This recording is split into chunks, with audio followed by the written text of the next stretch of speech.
Já vás tady chci všechny moc přivítat za společnost Carbonek. Mé jméno je Tereza Ziklová, mám na starosti komunikaci, sociální sítě, newsletter, takže dost pravděpodobně jste ode mě už nějakou takovouhle zprávu dostali. Vlastně už jsme byli v kontaktu, tak moc mě těší, ráda vás poznávám, ráda vás tady vidím. Za mě to bude jenom velmi krátké. Mám na starosti dneska moderaci tohoto webináře, takže budu potom v závěru číst vaše otázky, ať už ty, co přišly v registračním formuláři, nebo co třeba tady napíšete do toho okénka chatu. Pokud vás takhle cokoliv napadne v průběhu tohoto webináře, tak je možné tu otázku položit a my potom v závěru se pokusíme vybrané otázky zodpovědět. Samozřejmě uvidíme, jak na tom budeme časově, ale budeme se opravdu snažit, tak abychom vám vyhověli. Já ještě spouštím poslední, ty, co se připojují, ale už si myslím, že je nejvyšší čas předat slovo pánům. Jenom rychle představím za společnost Soufflé Agro, která s námi tento webinář pořádá. Tady máme pana Antoana Moniera, takže ten bude mít přednášku v druhé části webináře.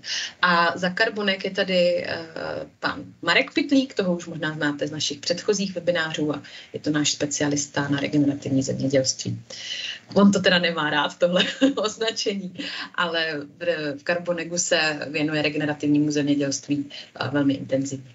Takže předávám slovo prvnímu z nich, Markovi, a moc vám děkuju za účast. Já vás taky vítám s jménem na dnešní přednášce a už dávám sdílení na obrazovky. Asi v pořádku.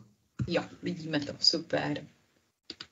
Dobrý, tak já hned začnu. Tak ten důvod, proč pěstujeme meziplodiny v regenerativním zemědělství, je ten, abychom obnovili zdraví půdy a společně s omezeným zpracováním půdy a mykorhizou podpořili návrat toho přirozeného produkčního potenciálu, které naše půdy mají.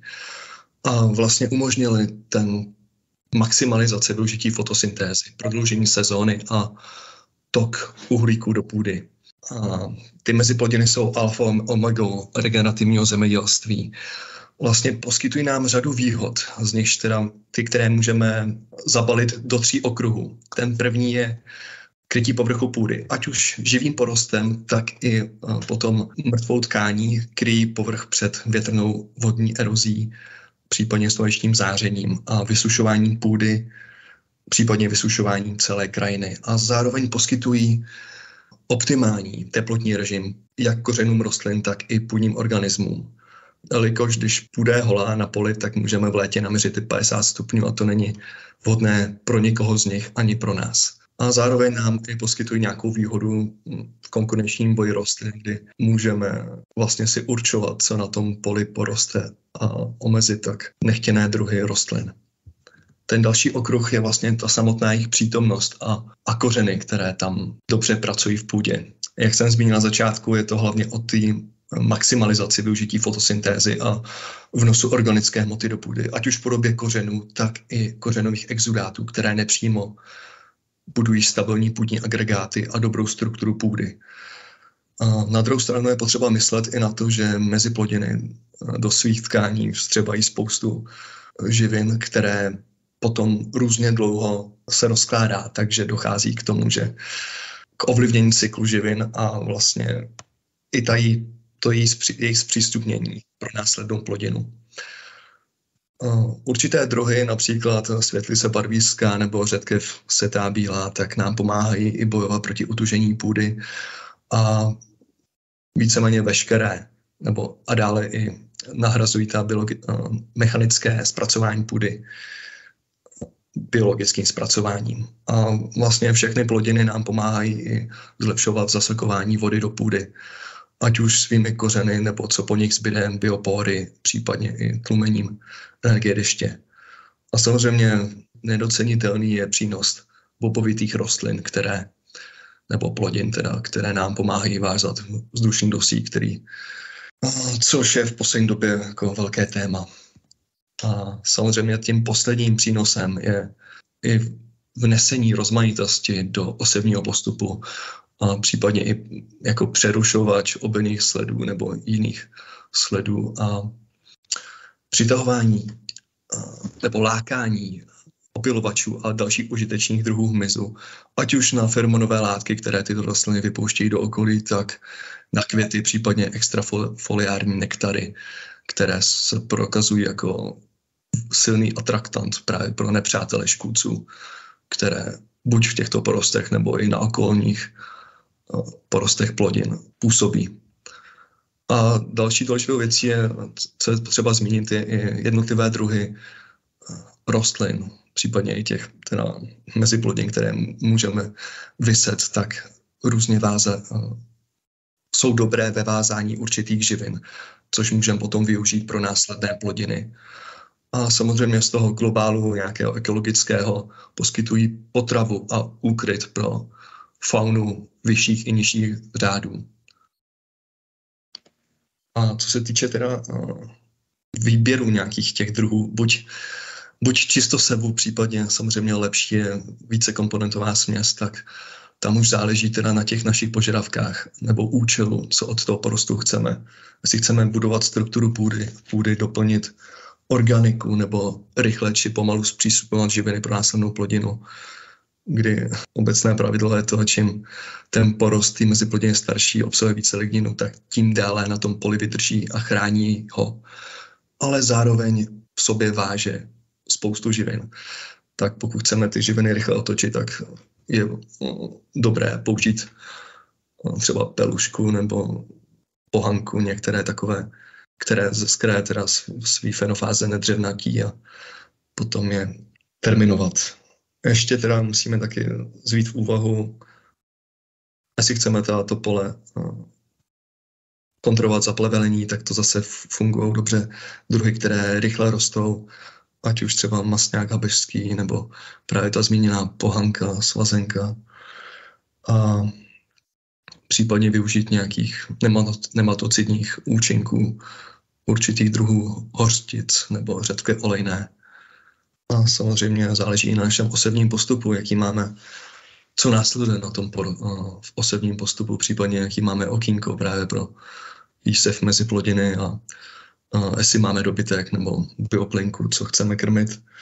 A samozřejmě na našich možnostech, jak ten porost ukončit, jestli chceme jít tou mechanickou cestou, případně cestou vymrznutí, případně chemickou, pokud jsme v konvenci. Tímto krátkým úvodem bych asi předal slovo kolegovi ze Soufflé. A děkuji vám za vaši pozornost. Tak, moc děkujeme, Marku. Já poprosím Antoana, aby navázal, protože ten přichází už s konkrétními odpověďmi a příklady z praxe. Takže teďka teda předávám slovo Antoanovi a Markovi děkuju za velmi stručný úvod. Co tak, dobrý den všechny. Jenom první, jak můžete slyšet, jsem z Francie, ale mluvím česky a doufám, že budete rozumět mě. Jestli nerozumíte, prosím, můžete zeptat. Mám ještě dvě kolega ze Soufflé tady se mnou, so oni můžu dát pomoc na to. So, budu mluvit o meziplodinných víc v praxi. Tak. Prvně jenom pro info, jo, že Soufflé Agro pracujeme na ten témat už dlouho, od 2014 začínali jsme s nějaký program, to název Soltech. A celý ten program je, že chceme dát poradce a pomoc zemědělci pro regenerativní zemědělství principy. Jo, tak. No a naše filozofie, to je naše filozofie od učitelného zemědělství. Jo, a myslíme, že půdy je nejdůležitější věc v zemědělství a že musíme dát pozor na to. Jenom konkrétně rychlejší, co nabízíme, máme 2 kroky, nějaký tréninkové moduly na ten celý témat, teoretický tréninkové moduly na ten celý témat regenerativní zemědělství a potom nějaký semináře a něco v praxi v poli. Pardon. Jestli budeme mluvit o meziplodiny, mám nějaký 5 hlavní témat, první nějaký typy mezi plodiny a potom víc konkrétní informace o celý ten typ. So typy mezi plodiny. Co to je důležitý, narozumět, že tady to je nějaký informace o mineralizaci. Jo, jestli vidíte, co ukázám teď. Jestli to funguje. Ano, funguje. Jo, super, dobrý. So tady máte ten dostupnost živin a tady včas, jaro a podzim. A máte dvě hlavní čas na mineralizaci dusíka hlavní. To je v jaro a ten živiny jsou pro rostliny, co máme na poli a taky v létě a na podzim. A jestli nemáme ochrana půdu, nebo jestli půdu není pokryté, ten živiny jsou ztracené. A to je proč to je důležité dát tam mezi plodiny. A v tím padě tady máte například jaký na 2 roky, so máte tady jaký jarní plodina, ozima plodina a to je proč máme dvě hlavní typy mezi plodiny, to jsou ten krátká mezi plodina mezi jaký jarná ozima plodina a potom příští ozima plodina, nebo máte mezi hlavní plodina, co budeme sklízet v červenec, srpnu a ten jarní plodina, potom nějakou kužici, soja, etc. To je, že máme čas na mezi plodiny v poli, to je minimálně 6 týden do 8 měsíce. A to je proto, že říkáme, že máme ten nějaký typy mezi plodiny, so máte ten krátká, můžete mít nějaký typ, to je podpůrný plodina, že to budete set z jiný rostlin, například žrebka, máte štědný mezi plodina a dlouhá mezi plodina. So ten krátká mezi plodina to bude mezi hlavně dvě obilniny, a to bude na pole 6-8 týden. Podpůrný to bude, jak říkal jsem, hlavně z žrebku, spolu setí. Potom štědný mezi plodina, co bude před, jak to říct, před jarní plodin, co musíte set dřív, jak ječmen jarní nebo cukrová dřepa. No. A potom máte dlouhá meziplodina, co to bude před víc nějaký letní plodin, můžeme říct, že budeme set později v jaro, jak kukuřice, nebo soja, nebo slunečnice. A poslední typ, to je ten pozdní meziplodina, například mezi dvě kukuřice. A na to vidíte, že jsou dvě typy druhy, co budeme používat, nějaký letní druhy, co bude vymazat sám, nebo ozimé druhy, co budou na pole po zimě ještě. Tady to je jenom příklad, jaký typ rostlin můžeme používat pro letní a pro zimní meziplodin. Jo, a důležitý věc taky, to je ten C na N, pardon, ne, to je C, to je karbon, to uhlík na dusík, taký uhlík děleno dusíka. Jo, jestli chcete dělat víc uhlíka, ten U na D, U děleno D, myslím v češtině, musí být víc. A jestli chcete mít nějaký víc rychle dusíka nebo něco pro příští plodin, to musí být méně. No, tak konkrétně, jestli budeme mluvit o ten letní meziplodiny, to máme to v tím 4 situace, na krátká meziplodina, na podpůrný, na štědný meziplodina a na dlouhá meziplodina jaký 2krát. Napad, že na ten letních meziplodiny, že to bude dělat produkce biomasa během podzimu, dělat kontrola plevelu, to bude dát pomoc na degradaci ten zbytku po sklizení a to bude dát taky ochrana půdy před zimu.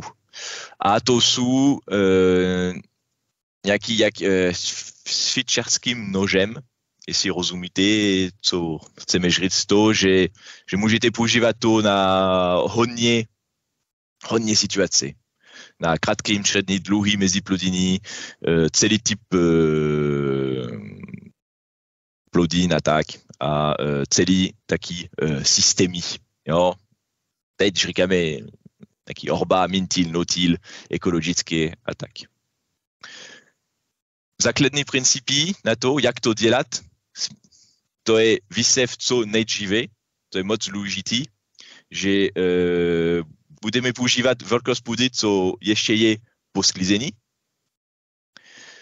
Taky moc důležitý, že to musíte set mezi plodinu jak hlavní plodinu. To musíte dát stejný pozor na mezi plodina, než na jiný plodin. Protože jestli budete to jestli budete dělat seti, jak bez dát hodně pozor na to hodně situace to nebude fungovat. Důležitý taky to je mix minimálně 4 druhů rostlina.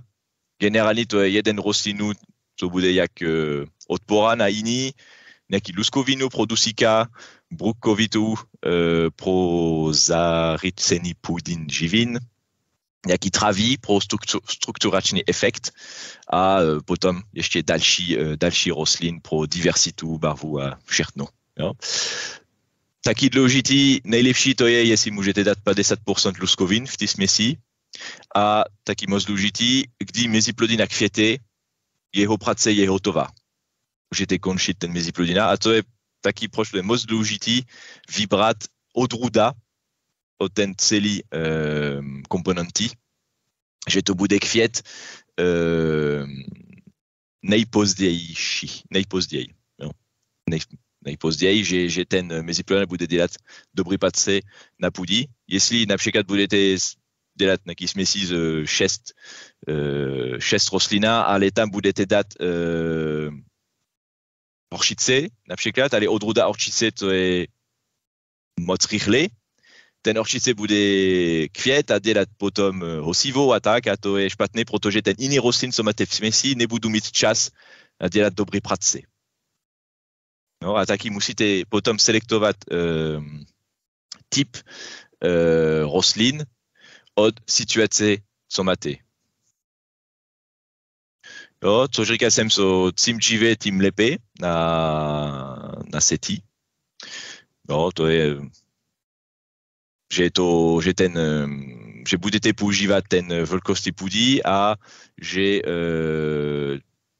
ten meziplodiny bude čas na celý dobrý práce, co dělá, to je vytvořit hodně hmoty, že to bude čas na, vytvořit hodně hmoty, že to bude kontrolovat dobrý plevele, že to bude dělat hluboce bude práce v půdu a že to bude že můžete, rozumíte, že to bude zarycovat, jo, dusík a dělat recyklovat a budete recyklovat živiny. Tak. Důležitý taky to je, že půdy musí být čistý v čas setí. Jestli budete set meziplodiny v půdě, že to není čistý, výsledky může být takhle. So tady máte jeden příklad, tady bylo čistý půdy, tady ne a vidíte rozdíl. So máte dvě možnosti, nějaký mléku práce půdy, nebo používat herbicid, například glyfosát, nebo glyfosát plus 2,4-D, to je od, co máte tam v půdě. Ale to je moc důležitý, že půdy bude čistý. Potom jeden příklad taky, že můžete používat vidrol. po žrebka například nemusíte dělat žádné meziplodiny, jenom musíte používat vidrol, nebo po rahu, nebo peluška, nebo po bobu. To jsou opravdu super meziplodiny a zadarmo.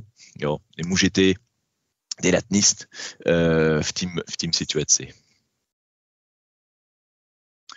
Potom na seti máte dvě možnosti, to je nějaký mintil seti, že budete dělat dvě přejezdy, jeden přejezdy z mělku podmítače, jak říkali jsme, a potom seti s normálním sesistrojem. Nebo taky můžete zkusit jeden přejezd z nějaký sesistrojů na mintil, nebo ten typ věc, že máte nějaký front tank a seti z podmítače. Co je moc důležitý po seti v mintilu, to je uvalení. Uvalení pro seti, to je často levná a účinná pojistka. Jo, to, jestli chcete taky dělat dobrý meziplodiny, to je moc důležitý, že budete používat valec po seti. V tým situaci v mintilu to budete mít víc šanca. Potom jiný způsoby, to jsou ten notil seti. Máte na trhu nějaký notil sesistroje, to jsou perfektní pro ten podmítku, jo, kde to je sucho a tvrdý pudí. Ale musíte dát pozor na zbytky, na střerniště, že to musí být vysoká střerniště, protože jestli budete mít hodně střerniště v půdí, to může být problém potom na kvalita setí. A samozřejmě ještě jednou, pole musí být čistý a v tým situaci v notil musíte používat glyfosát, ale po setí. Budete dělat setí a potom glyfosát hned po setí. A tady máte jeden příklad, vidíte v seti notil s tím sesistroju Isidril v velký vysoká staniště, to bylo v Polsku. Jo? Jak to vypadá ten meziplodiny potom v notil. Když děláte směsi, to je důležitý mít minimum 4 až 10 druhů. První to je, že víc bude typ osivo a druhů lép bude vaše směsi v zásobníku v sesistroju, že to nebude dělat segmentace, jo, že to nebudete mít jenom jetel v jeden jak to říct, nemám slovo, pardon, ještě jednou, ale myslím, že rozumíte, co myslím. A taky mít víc druhů v směsi, to je taky jak pojištěná, že jestli jeden rostlin nebude fungovat, budete mít druhý, co bude dělat něco. Jo, so víc druhů, líp, protože jestli máte 10 druhů, může být, že ten 10 nebudou, ale minimálně 6-7 budou na pole a budou fungovat a jeden rok to může být 6 a druhý rok 6 jiní, ale budete mít něco na pole. To je jo, tak máte tady, to dělá adaptace na roční klima, adaptace na úrodnost půdy, co může být jiný každý rok, samozřejmě. A taky jo, to dá víc máte diversita, víc to bude dělat práce a pomoc na proti nemoc nebo choroby a škůdci. Ja, tak. Tady to je jenom příklad, jo, jak to vypadá každý rostlin. Máte jetel, máte ten žredkev čínská, lén, rár, výkev, bobové, sorčice, žredkev, to bude víc olejna, myslím, dobrý název, slunečnice, svazanka, pohanka, žito, čirok. No. Taky musíte dát pozor v osevní postup. Jestli chcete dělat meziplodiny například před rár nebo před soja, nebo něco takhle, to je lepší nepoužívat stejný druha ve směsi, jestli máte ten rostlin potom jak hlavní plodin. So, jestli chcete dělat rár, to je lepší nepoužívat rár před ráru. Například. To už mluvili jsme trochu o tím, ale to je dobrý nepoužívat rostlin, který může vyprodukovat semena. So, například pohanka, to je moc rychle rostlin, to může dělat semeno v 60-80 dní. Jestli chcete mít nějaký směsi před cukrová řepa například, lepší nepoužívat pohanka, protože pohanka bude rychle dělat osivo, semena a potom budete mít problém s tím osivo ve vaše cukrová řepka například, nebo potom v kukuřice, nebo něco takhle. So to je důležitý jak vybrat druhy a taky, jak říkal jsem už, odrůda. Jaká rana orčice, nebo něco takhle. A pozor taky na rohobí. Myslím, že tady v Česku není moc, ale ve Francii, jak máme víc luskoviny, máme potom problém s Aphanomyces, to je nějaký půdí rohobí od luskoviny. A jestli budete dát hodně luskoviny, co mají nějaký sensibilita na ten Aphanomyces, potom to může být taky problém. To je lepší taky víc dělat selekci odrůda, co mají rezistence na ten Aphanomyces. Máte nějaký speciální jetel, nějaký výkev, taky to je odrůda. Bob je dobrý, protože celý bobu nemají problém s tím Aphanomyces. Nebo tak, potom to je od rostlin a odrůda. Jestli mluvíme o likvidaci, mezi plodiny, máte dvě způsoby, to je mintil likvidace, nějaký podmítač, jestli máte zelená hmota, jestli máte vláknitá hmota, to je lepší dělat mulšovat ten před. A pro ozimý plodin, so jestli máte mezi plodiny před ozimý plodin, to není problém, můžete dělat likvidaci jenom před setí a nemusíte dát žádný pozor, jo, to funguje moc dobrý.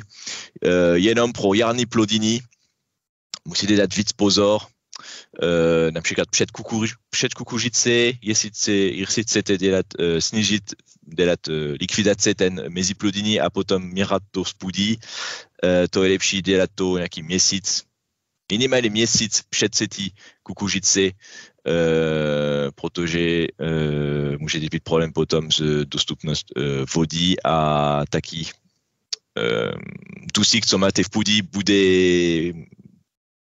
nějaký organismů, co jsou v půdě a co budou dělat degradaci o ten mezi plodiny, co dali jste v půdě, budu používat dusík, co je v půdě na degradaci ten mezi plodiny a to nebude používat pro kukuřice.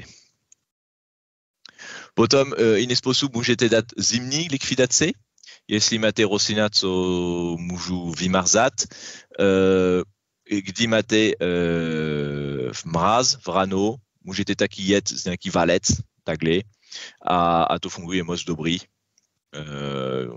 Ten kombinace mráz plus valec, to je v hodně situací, jo? Hodně typ situace, to bude moc efektivní na končit ten mezi plodiny.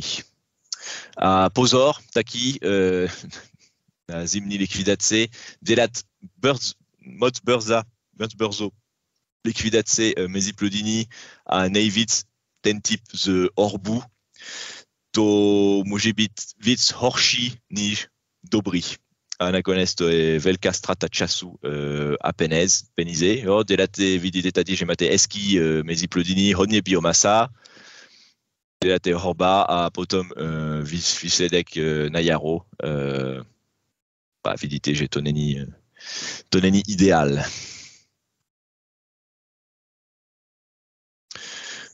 Potom jiný způsob, co funguje moc dobrý pro ozimého obydlení, to je přímo setí v meziplodiny.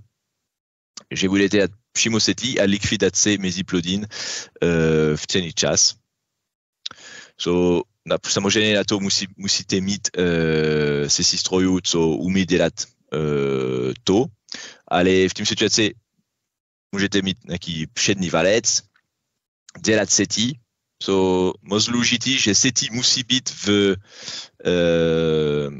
meziplodiny, co žije, jo, so budete mít lepší kvalita setí a děláte herbicid na likvidaci ten meziplodiny po setí, hned po výsevu. Nejlepší to je ještě jenom dělat nějaký glyfosát a to funguje. Jo, so tady to je jeden příklad, že máte hezký meziplodiny například v žijen, potom děláte setí, glyfosát a máte pšenica, to vypadá takhle potom. A to je super jednodušší a to je bez žádný rizik, protože například ve Francii nebo jiné země to je technika, co je dlouhý čas lidi dělají to a víme, že to funguje dobrý a že není problém set obylnění v primožsetí v meziplodiních. Tak, jestli mluvíme o zimní meziplodiní,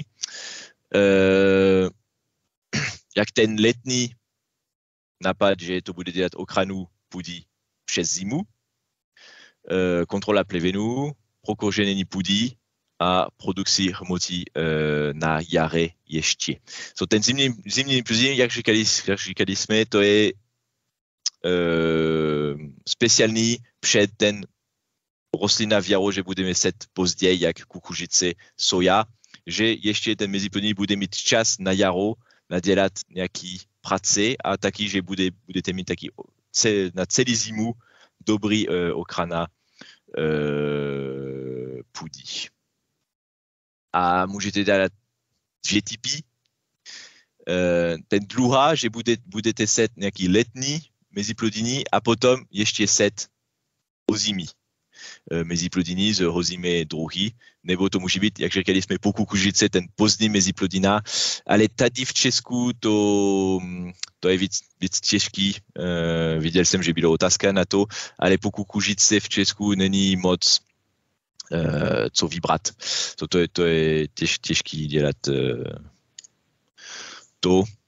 ten překlad, jo. Pozdní meziplodina, že budete set to po kukuřice a že to bude vypadat takhle potom, ale v Česku to, jak klimat je trochu jiný, to může být těžký dělat to. Ale jestli mluvíme o zimní meziplodina, co budete set po obydlení například, ten směs, nejlepší věc jsou ozimní obydlení a ozimní luskovin. Co to může být? Pšenice, žito, ověs, ječmen, tritikale. Žito funguje moc dobrý. Spolu s nějaký ozimní luskovin, so bob ozimé, nebo rár to ne, myslím, že to není dobrá, to bude víc peluška. Peluška ozima, vykev ozima. Tady nedáme, ale to může být taky inkarnát, jetel inkarnát. Jo. To jsou jednodušší typ směsí, než ten letní. No, to je jeden dobrý příklad. Setí kukuřice po ozimní bobu. Ale likvidace musí být, jak říkali jsme, v správnou dobu. Ale to je dobrý zkusit mít ten meziplodin, co nedělí v půdě. So, generálně, co říkali jsme, jestli chcete končit a mírat ten meziplodin v půdě, to je lepší končit to minimum měsíc a půl před setí kukuřice. Jestli chcete dělat přímo setí kukuřice, jak tady, vidíte, že můžete končit ten meziplodin po setí. Jo, v tom příklad ten pán dělat dělal přímo seti kukuřice v tím ozimí bobu a po seti on používal, myslím, nějaký herbicid pro končit ten meziplodin. Jo, nebo to je jiný příklad, taky to bylo nějaký bob, ozimí bobu a přímo seti soju v tím ozimí bobu. A potom samozřejmě dobrý technika, to je taky na jaro striptil, že můžete set taky přímo v tím meziplodina. A co můžeme říct, proč taky, to je, jestli budete dát přímo setí striptilem nebo ne. Samozřejmě, jestli vaše půdy není připraveno na ten přímo setí, protože můžete dát přímo setí kukuřice a tak, ale půdy musí být super status, super struktura, co musí být půdy, co žije dobře a tak, to je po pár let. O začátek striptil je nějaký dobrý řešení, protože ještě budete pracovat půdy, budete aktivovat mineralizace v tím žrada setí a tak. A proč můžeme dělat ten setí, jestli nebudeme, proč můžeme dělat likvidace meziplodina včas setí, jestli nebudeme měrat to v půdy. To je proč, tak říkal jsem před, že jak ten biomasa nebude plně vmíraný v půdě,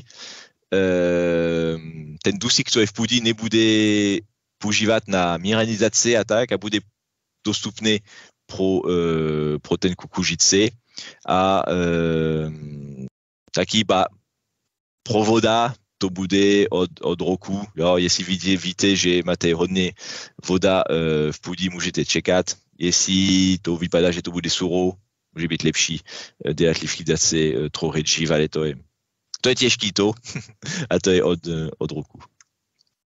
Jo, a striptil můžete dělat taky připravit na pozdím, taky pro setí v jaru.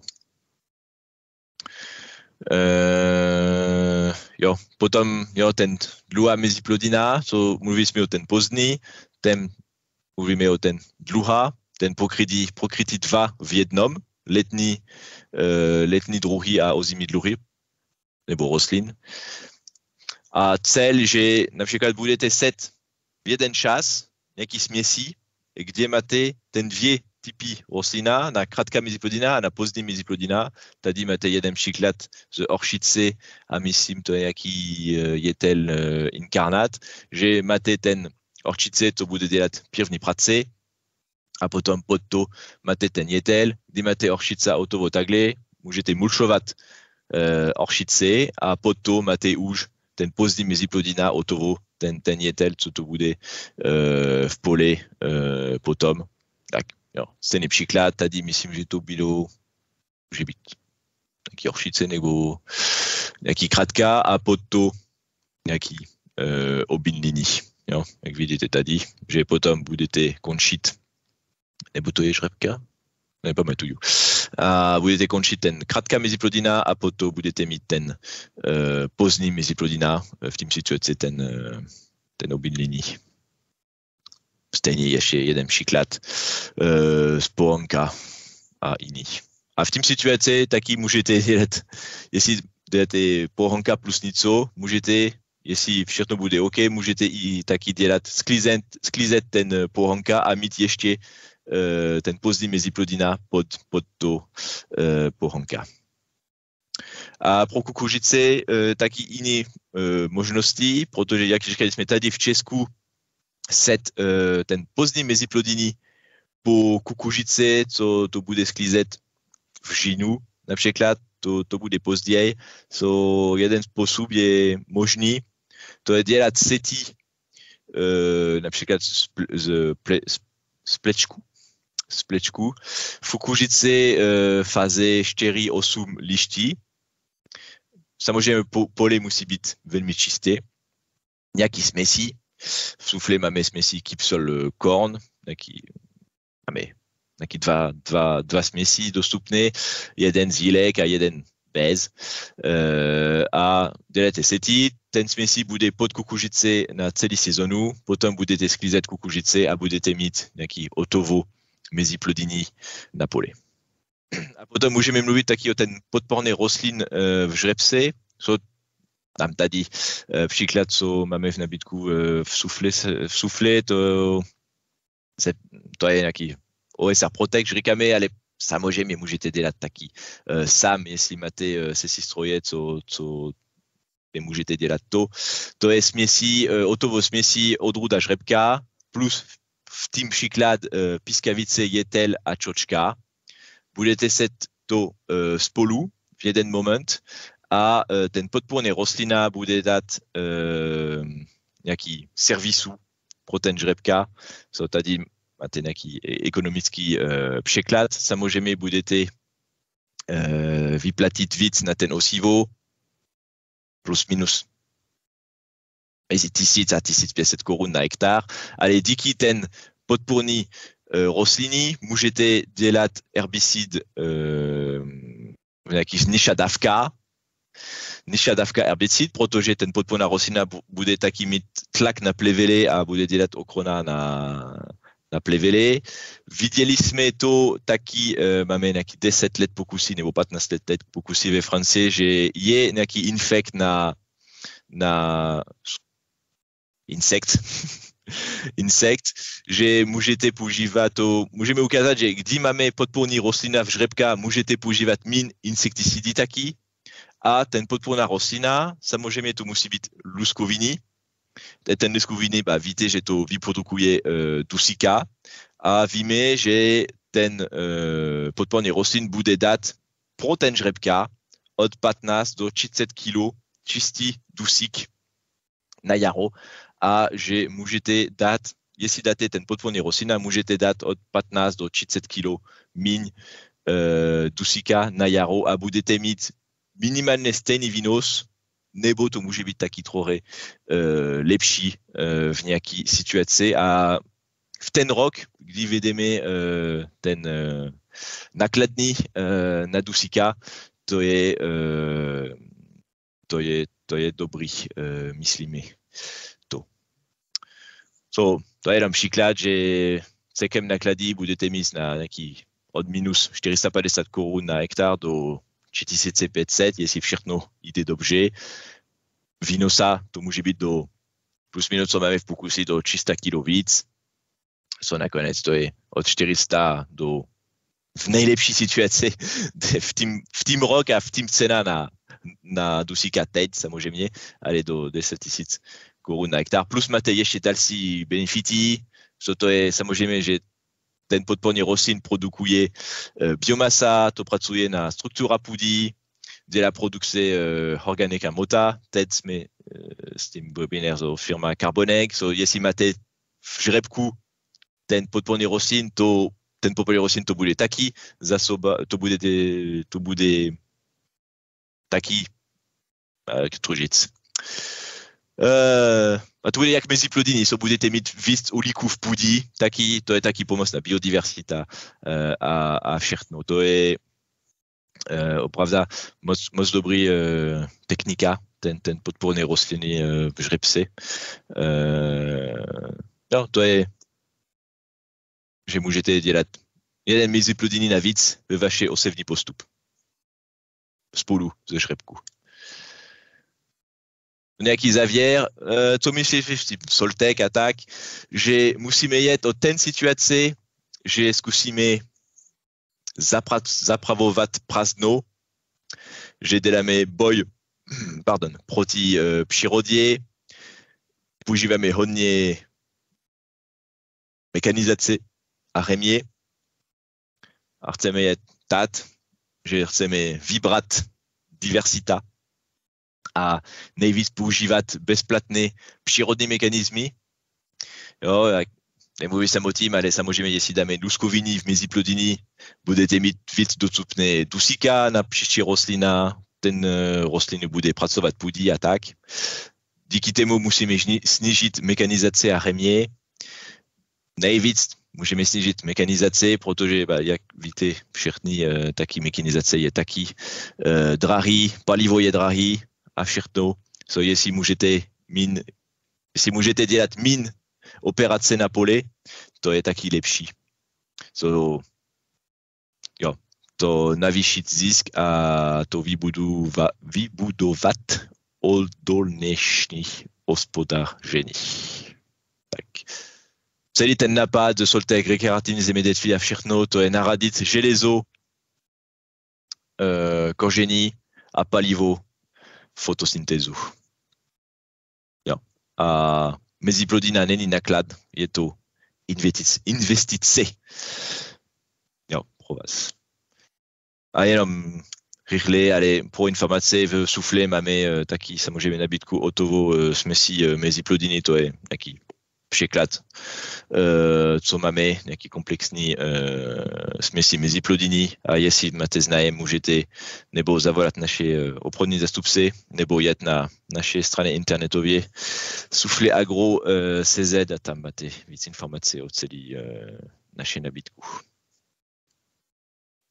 Děkuji moc za pozornost a doufám, že rozumíli jste moje česky a že to bylo zajímavé. Skvělé, moc děkujeme, Antoine. Já myslím, že jste nám dělal krásný vhled do nějaké té praxe. Většina fotek vlastně, jestli se nepletu, tak byla z Francie, kde tímhletím způsobem hospodaření už nějakým způsobem jako se zabývají delší dobu než asi tady v Česku.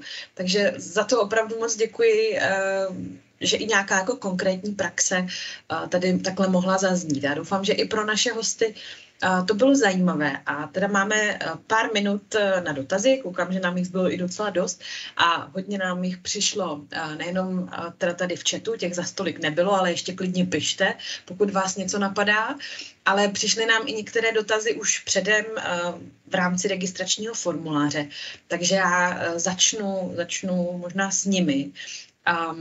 Jaké meziplodiny do úporného sucha, kde nic nevzejde a kdy je zasít? Tak poprosím Antoana. Jo, to myslím, že odpověděl jsem trochu v té prezentaci. Jestli to je moc sucho, musíte vybrat nějaký druhý, co mají nějaký odpornost na sucho. To může být masňák, čočka, protože to je taky dobrý, myslím, protože v Sufle máme ten Soltec program na celé země, kde jsme. Pracujeme taky s tím v Rumunsku, například v Bulgarsku, Ukrajina. A měli jsme samozřejmě ten typ otázka, co můžeme používat, kde to je sucho. Můžete myslet, že na jižní Ukrajina nebo v Rumunsku to máme ten typ. A viděli jsme, že a víme, že máte nějaký typ rostlina, co jsou víc rezistence na ten sucho. Můžete používat piskavice, nějaký typ oršice, masňák, bohanka. Samozřejmě čočka taky. Čočka není tak hodně problémy, kde to je sucho. To má rád víc sucho než výkev například. So to je to. Taky dělat první selekci typ rostlinu, co nebojí o sucho a potom nejdůležitější to je set to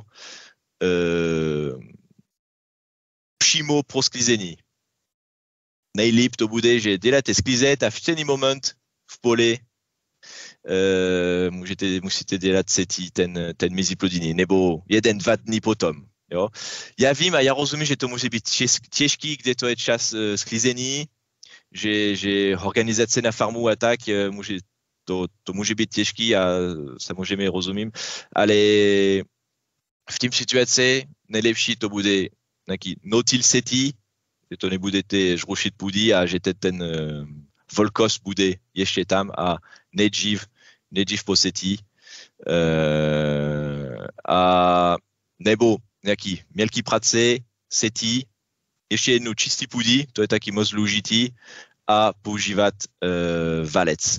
A, než říkal jsem, ale dát pozor taky na hlubka setí, protože v hodný čas myslíme, že to bylo problém s sucho nebo něco, ale problém může být taky hlubka setí. Jestli máte jetel ve směsi a budete set to na 4 cm, jetel nebo oršice nebo něco, to nejde samozřejmě. To setí nejdřív po sklízení ideální no-till přímo setí, nebo to může být po mělký prace, ale 6-4 cm, potom setí, potom valec, že bude mít nejlepší kontakty mezi půdí a osivo a dělat selekci druhy, co nebojí o sucho. Ale samozřejmě to nemusí fungovat celý čas, jo? Nemůžeme říct, že je jeden z řešení, co funguje na 100%. A to říkali jsme taky, dát víc druhů v té směsi, víc máte druhů v směsi, víc máte šanca, rozumíte šanca to, jo? Víc máte šanca, že něco bude v půdě. Takže je běžná praxe, že z té směsi třeba o 7 druzích nám tam opravdu vyroste třeba jenom 3 nebo 4 druhy. A je to v pořádku? Mám to vlastně potom opakovat nebo na příští rok zkusit jinou směs? Jo, a potom to je taky, hodně to je pokusy, zkusit jeden rok nějaký druhý a tak a vidět, jestli to funguje nebo ne a potom ještě jiný, nebo dělat směsi z 10 druhů a jestli vidíme, že 4 od ten druhů jde dobře v polu, kdy to je sucho, a příští rok používat jenom ten 4 z vyšší dávka setí, nebo to, no. Super, moc děkuju. Mám tady ještě otázku, teď vezmu jednu z chatu, ta bude, myslím, velmi rychlá. Je dostupné v Česku osivo ozimého bobu? Vy jste ho tam zmiňoval, tak jestli se dá i vlastně zakoupit v Česku. Asi to není úplně nejtypičtější plodina. Ne, není, ale to, jak Soufflet jsme mezinárodní firma a tak, můžeme dělat něco a můžeme mít, myslím, nějaký ozimý bobu. Osivo, to pro nás myslím, že to je možné mít. Pro nás. Možná, že jiní lidi v Česku budou mít taky, ale já vím, že to není moc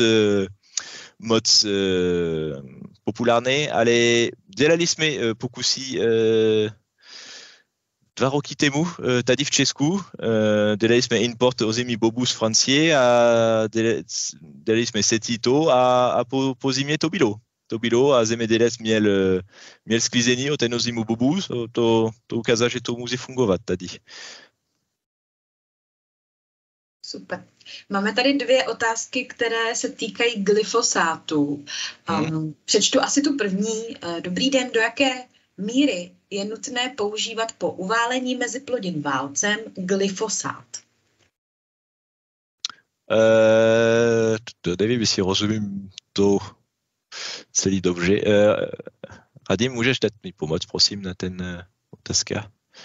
Si tu dois dans quelle mesure tu dois utiliser le glyphosate après le roulage? Genre, si c'est tout le temps ou si parfois tu n'es pas obligé ou voilà. To bude jak je čistý vaše pole. Jestli máte nečistý pole, musíte používat glyfosát, ale myslím, že to je dobrá otázka. V tím čas, jestli to je lepší dělat první valec, posetí a potom glyfosát, nebo glyfosát a potom valec. Ale v tom myslím, že to bude, jak bude čistý vaše pole. Jo? To říkali jsme to, jestli chcete dělat taky dobrý meziplodina, to pole musí být čistý. Samozřejmě.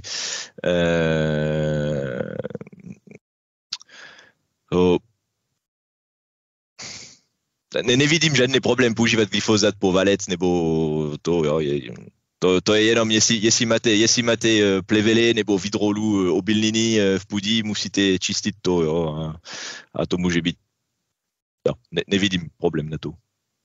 Pardon, doufám, že odpověděl jsem dobře, ale jo. Skvělé, moc děkujeme. Na skoro všech našich webinářech se opakuje otázka, co s hnojem, jestli zaorávat, nezaorávat. Tak já bych možná nejdřív poprosila Marka, jestli může odpovědět za Carbonek, respektive za regenerativní zemědělství, jak to nakládá s hnojem.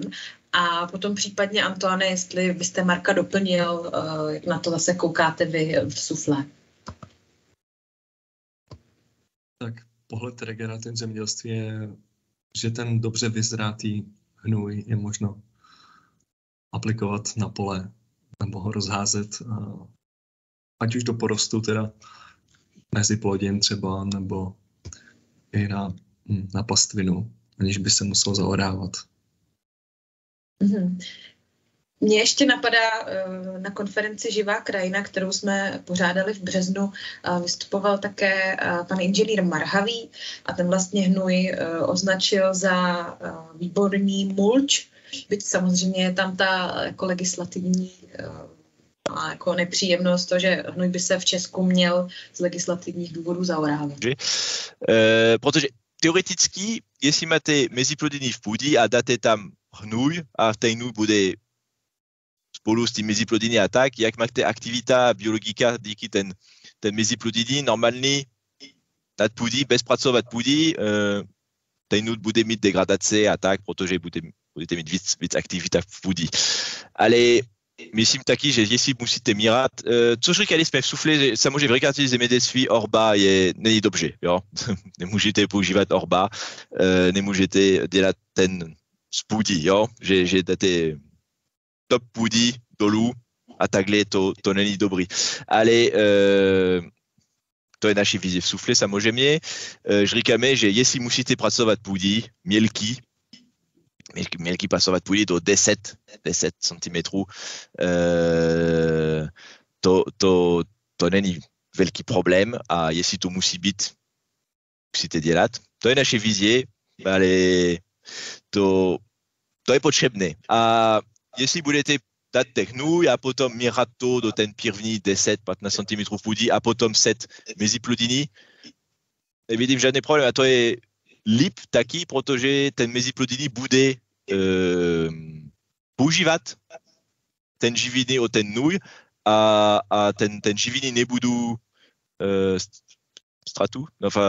Rozumíte, ten živiny budou v tím meziplodiny, protože ten meziplodiny to jsou nějaký pompy na fosfor, na draslík, na dusík. A jestli dáte ten meziplodiny pro ten hnůj, to je lepší, to je dobrý. Moc děkuji. Já koukám, že zrovna ta otázka hnoje vzbudila i další reakce v chatu. Jak jsem říkala ohledně hnoje jako mulče, tak samozřejmě znova opakuju, v tuto chvíli to legislativa úplně neumožňuje, co jsem se snažila říct. Bylo to, že výzkumy ukazují, že tak může také fungovat, takže třeba se dočkáme nějaké legislativní změny, která bude více v souladu s regenerativním zemědělstvím, které vlastně orbu doporučuje vynechat a právě třeba i ten hnůj nějakým způsobem využívat jinak. Takže to není žádná oficiální rada, určitě opatrně, abyste nebyli případně sankcionováni, tak to jenom ještě doplňuji. A ještě tady mám několik dotazů, tak určitě využijeme zbývající čas, respektive koukám, že už jsme ho maličko přesáhli, ale kdo ještě můžete zůstat, tak chviličku vydržte. Jaký poměr má přínos meziplodiny a její energetické a látkové potřeby? Tak zkusím možná nejdřív na Marka, jestli by byl schopen odpovědět tady na tuhle otázku. Tak ještě jednou zopakuju, jaký poměr má přínos meziplodiny versus vlastně její energetické a látkové potřeby. Nedokážu tady odpovědět na tuto otázku. Možná, já teda nevím, protože to je otázka, která nám přišla v registračním formuláři a nemám tady bohužel koho se doptat, tak to možná zkusím říct sama jinými slovy a doufám, že to jako nebudu misinterpretovat. Ale předpokládám, že se dotyčný ptá na to, jestli ta meziplodina vlastně tou svou existencí to pole nějakým určitým způsobem taky nevyčerpává, protože potřebuje samozřejmě i pro sebe ty živiny a pro sebe tu vláhu. Tak jak vlastně tohle to funguje, že ta meziplodina je pro to pole dobrá, že mu dodává ty dobré látky a nefunguje jako ty ostatní plodiny, které tam máme právě na ten výnos? Můžu odpovědět, že ten meziplodiny neexportujeme ten meziplodiny. Jo, samozřejmě, když děláme jak hlavní plodin, kukuřice, pšenice a tak, ten celý živin je používaný na dělat zrno, pardon, jo. kdy děláte sklízení, děláte export. Exportujete celý ten živin, co bylo v půdě, to je teď ve vaší produkci, v tým zrno a tak. Ale ten meziplodiny, neráte to v půdě. So celý ten živin, co ten rostlin budou používat, potom to vrátí do pole, to vrátí pro vás. A můžu ukázat jeden, myslím, zajímavý příklad. Připravil jsem na to. To je jeden prezentace. Mm-hmm.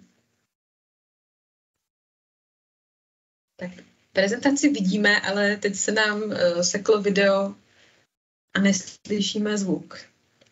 Možná, Marku, jestli bys k tomu mezi tím něco měl, než se nám Antoine vrátí?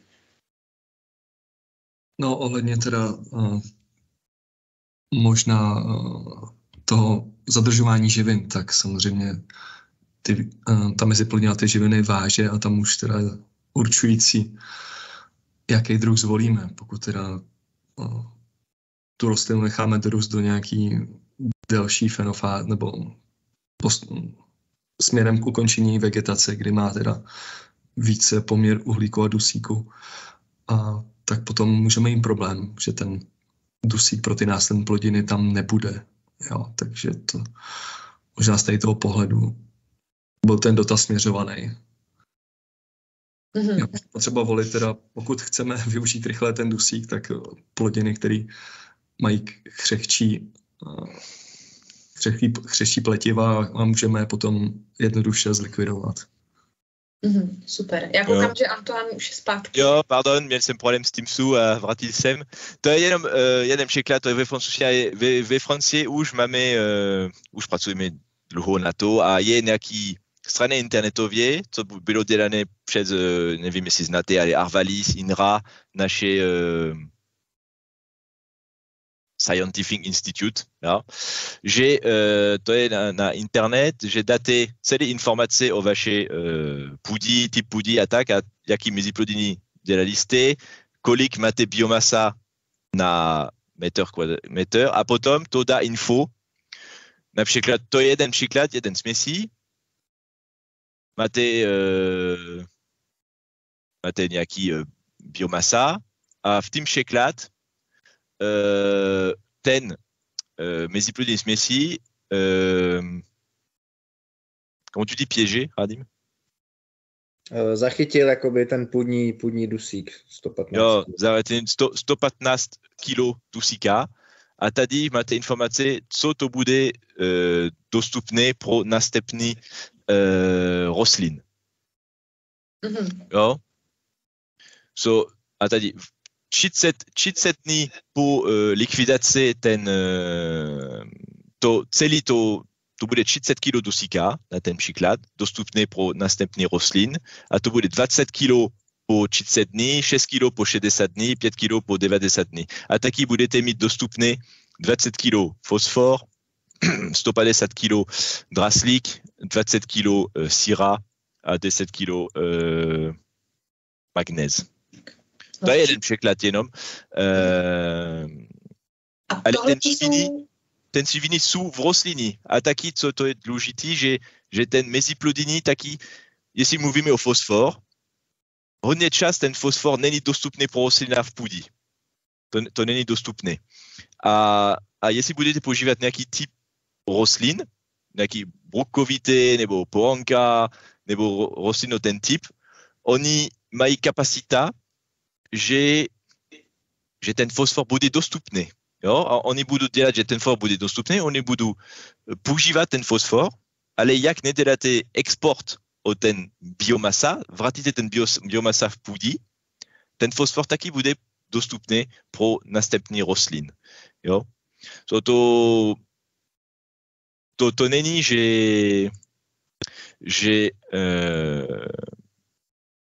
ten látka, ten živiny, co používá meziplodiny,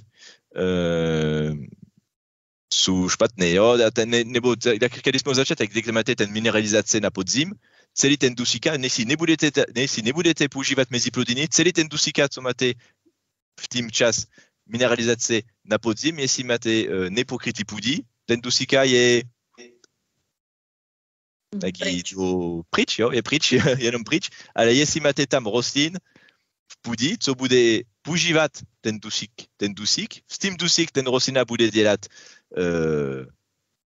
liští a všechno, biomasa, a ten dusík bude v tím biomasa. A potom té biomasa vrátíte do půdy a to bude živiny pro život v půdě a všechno a dostupné dusíka pro następné rostlina. A ještě jednou, kdy vidíme cena na dusík teď, to je lepší, myslím, dělat mezi plodiny, že ten dusík bude dostupný na następný rostlin, nebo dát ten dusíka do the sky. Mm-hmm. Jo, nebo ho nebudeme uvolňovat do oblaku. Do atmosféra. A samozřejmě, jestli dáte luskoviny tam, budete taky vyprodukovat víc dusíka. Taky. Super. Mně k tomu napadá, že vlastně to samé víceméně říká regenerativní zemědělství, které jako upozorňuje na to, že ve chvíli, kdy se neorá, tak ten uhlík se do té půdy dostává skrz kořenový systém rostlin a fotosyntézu, ale ve chvíli, kdy se to pole zase jako zorá, tak ten uhlík vlastně může uniknout zase zpátky do toho vzduší a myslím si, že vlastně takhle podobné je to i s tím dusíkem, jestli se teda nepletu. Takže to mě ještě napadlo doplnit. Možná, Marku, máme tam i otázku zase právě na bezorebné a regenerativní zemědělství. Jaký je vlastně rozdíl? Případně prostě tak, jaký je rozdíl nebo jak to spolu souvisí? No, to bych možná doporučil, pokud ten tazatel bude mít více času se podívat na nějaký naše předchozí webináře, jinak hodně obecně, tak regenerativní zemědělství je o utlumení zpracování půdy na nutný minimum. V podobě teda buď přímého setí, případně páskového zpracování půdy. A vlastně začlení mezi plodin do osevního postupu v největší možné míře. To je asi největší rozdíl. Ale v podstatě vlastně bezorebné hospodaření je součástí té vize toho regenerativního zemědělství. Nicméně regenerativní zemědělství přidává ještě nějaké další postupy a doporučení, jak hospodařit, jestli se nepletu. Jestli chcete, můžu říct něco? To jsou dvě jiné věci. Nějaký bezorebné, to je jenom jeden tool. No-till. Jo. No-till, jo. Bezorebné, to je jenom jeden stroj v regenerativním zemědělství. Protože můžete dělat přímo setí, ale jestli nebudete změnit jiné věci. Myšlení. A to bylo problém ve Francii. Máme zkušenosti ve Francii od začátek, nějaký 10 let, 15 let nebo 20 let tomu, to bylo, OK, budeme dělat přímo setí, ale oni ještě dělali například žrebka, pšenice, ječmen. Žrebka, pšenice, ječmen v přímo setí. Více plodin. Jo, a tu funguje 2 roky a potom máte problém. Máte hodně problém s plevelu, máte utažení půdy a tak. So, můžete dělat přímo setí, ale regenerativní zemědělství, to je celý ten nápad, máte 3 pilaře, so to je osevní postup, musíte být dlouhosevní postup z biodiverzita a musíte dělat vlastně osevní postup, že budete mít víc čas dát ten mezi plodiny, to je moc důležitý. To bude celý pokryv, no. Jo, celý pokryv půdy a diverzita. Prostě musíme být mnohem dál. Jo, a ten přímo setí a neorat půdy, to je jenom jeden stroj, co můžete používat s tím regenerativní zemědělství napadí. Ale jak říkali jsme v sufle, můžete taky pracovat půdy v regenerativní zemědělství. Nejdůležité, jestli budete mít mezi plodiny, pokrytí půdy a diverzita. A jestli v jeden moment to je potřebné pracovat trochu mělký práce 10-15 cm, to není problém na celý osevní postup. Skvěle. Já mám možná úplně poslední otázku, která tady vlastně byla od včelařů, protože vím o tom, že tady dneska jich pár bylo také. A mám tady jednu otázku, která zase přišla už v registračním formuláři a tou bych to teda dneska nějakým způsobem uzavřela. Na zbylé otázky určitě odpovíme. Budeme se snažit odpovědět ještě případně individuálně. Posílali jste nám třeba i vyloženě konkrétní dotazy, jak na to vaše pole, co tam zasít, v jaké nadmořské výšce, v jaké lokalitě. Dneska jsme se dozvěděli, že se to opravdu velmi může takhle lišit a že je to i hodně o tom si to prostě vyzkoušet a zkoušet to i nějakou dobu, než najdete třeba právě pro sebe ideální kombinaci. Ale nicméně pokusíme se zodpovědět, jak jen budeme moct ještě i po skončení webináře. Zkusím teda ještě poslední otázku, kterou doufám zvládneme aspoň částečně zodpovědět ještě tady. Jaké druhy bylin a v jakém poměru zasít v biopásu nebo jako meziplodinu pro podporu opylovačů? Myslím si, že to je nejen asi otázka včelařů, ale je to věc, která se jich určitě týká, která je zajímá. Takže biopásy, případně meziplodiny, které podporují přítomnost opylovačů a biodiverzitu asi obecně.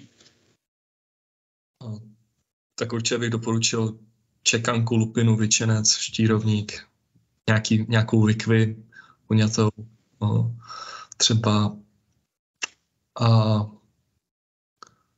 a určitě jetel třeba nachový, případně luční, abychom tam ještě přidali nějakou bobovitou. Antoine, máte ještě vy nějaký nápad?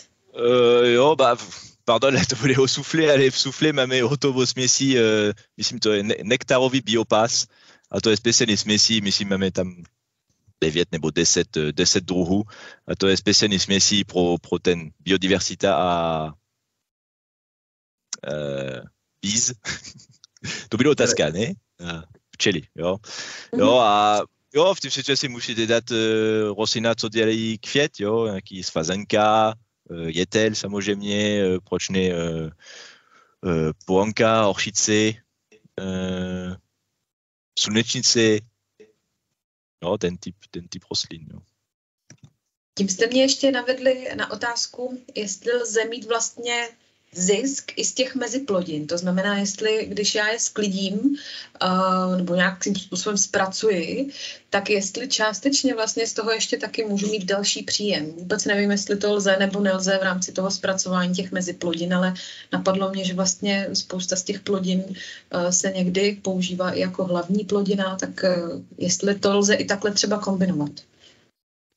Zkusím, Marku, jestli odpovíš, ale určitě oba dostanete slovo. Tak nějaká ta možnost je, ale určitě je to zbytečný, protože se přichazujeme nebo připravujeme tu organiku, kterou tam vlastně, to je ten prvotní záměr té meziplodiny, aby nesla. A kombinovat to teda úplně asi nelze. Nelze to, takhle, tak v čistě té meziplodiny by to šlo, ale... Já bych se k tomu vyjádřil, jestli můžu. Ty nektarodárné biopásy by se měly sekat pásově, etážově, tak aby postupně dorůstaly a nakvétaly, aby se to neposekalo najednou. Je to povolené posekat jednou do roka. A je to samozřejmě vhodný použít jako krmení. Ale jak říkám, velice opatrně a postupně sekat proužky, tak jako stále zelený pás a stále kvetoucí. To má smysl a je to obrovská výhoda proti biopásům krmným, které se nesmí sekat vůbec, a navíc se musí přesívat každý rok. Nektarodárné se v rámci 5letého závazku a jako je povinnost je přesít pouze jednou. A tím, že to vypadá i udržovanější, nestěžují si sousedi, je to i obhajitelný pro veřejnost a ty nektarodárny jsou velice vhodný. Nicméně obrovská škoda je ta, že letos nejsou peníze na nové závazky, takže pouze ty, co už je mají zaregistrovaný a ukončí 5letý závazek, budou moci ho prodloužit o 1 rok. Nicméně na nové závazky nejsou peníze, což je fatální problém a řekl bych průser. A je to tím i částečně pro ty zemědělce prostě kontraproduktivní, že jo? Moc děkujeme za doplnění, pane Slamu. Určitě taky velmi důležitý komentář. Ještě se zeptám pana Monie, jestli ho k tomu něco napadá. A tím bychom už dnes opravdu diskuzi ukončili. Na ten otázka, jak můžeme používat meziplodiny jiný, nebo? Jo, zopakuju otázku, děkuju. Mě napadlo, jestli nemůžeme z těch meziplodin částečně taky i něco sklidit, to znamená něco vlastně získat. Jo, to ukázal jsem nějaký příklad, jestli děláte meziplodiny ten dvakrát v jednu z pohanka například, nebo máme jeden zemědělec, co pracuje s námi na regatě zemědělství už 4 roky v Jižním Polsku a on dělá jak meziplodina pohanka, po ječmenu zimy, on dělá setí přímo setí pohanka a on sklízí ten pohanka potom. So on má nějaký jak aktivita, že půdí je pokryví a to ten pohanka pracuje v půdí a tak tvořený systém a všechno a potom on dělá sklízení ten pohanka a on má jeden plodin navíc v osevní postup, jo, a to je tak, on dělá mezi 500 kg do tuna pohanka na hektar a nakladení je nula, jenom osivo, setí přímo a konec, jo. To je jeden příklad. A nestrácí tím tedy třeba ten dusík, nebo jak jsme zmiňovali, že když se nechají ty meziplodiny dlouho, takže můžou to brát. Ten pohanka bude používat dusík, co je v půdí, ale pohanka nepotřebuje hodně dusíka, první, a to je lepší, že ten pohanka bude používat ten dusík, než ten dusík ještě jednou bude jet pryč, jo. Nebo můžete zkusit dělat nějaký pohanka plus jetel nebo jiné věci, ale jak hlavní druhý v tím směsi to bude pohanka, můžete sklízet pohanka a pod to pohanka bude ještě jiný rostlina, co bude fungovat dál, protože ten pohanka bude dřív hotovo, ale můžete mít ještě jiný rostlinu na pole, co bude fungovat ještě dál, no, například. Rozumím. Nebo můžete používat meziplodiny na kraví, nebo jo, taky. Moc děkuju. Mně ještě napadá, protože tady určitě některé dotazy odpovězeny nebyly, tak kromě toho, že se pokusíme ještě na ty, co víme, že jsme zapomněli zodpovědět, tak kromě toho se pokusíme třeba e-mailem ještě se skontaktovat s nějakou odpovědí, tak určitě nás neváhejte oslovit i vy sami, ať už na webu Carbonek.eu nebo přímo s odborníky ve Soufflé Agro, záleží, co pro vás je v tuto chvíli priorita, jestli třeba výběr toho osiva, nebo přímo regenerativní zemědělství je začátek s regenerativním hospodařením, tak podle toho doporučuji vybrat, ale budeme každopádně tak či tak rádi, když se nám ještě ozvete a když se budeme moci bavit s vámi o konkrétních vašich potřebách a pomoci vám s tím nastavit to na to vaše pole co nejlépe. Ještě jednou moc děkujeme tedy za účast. Máme velikou radost, že vás tady bylo tolik.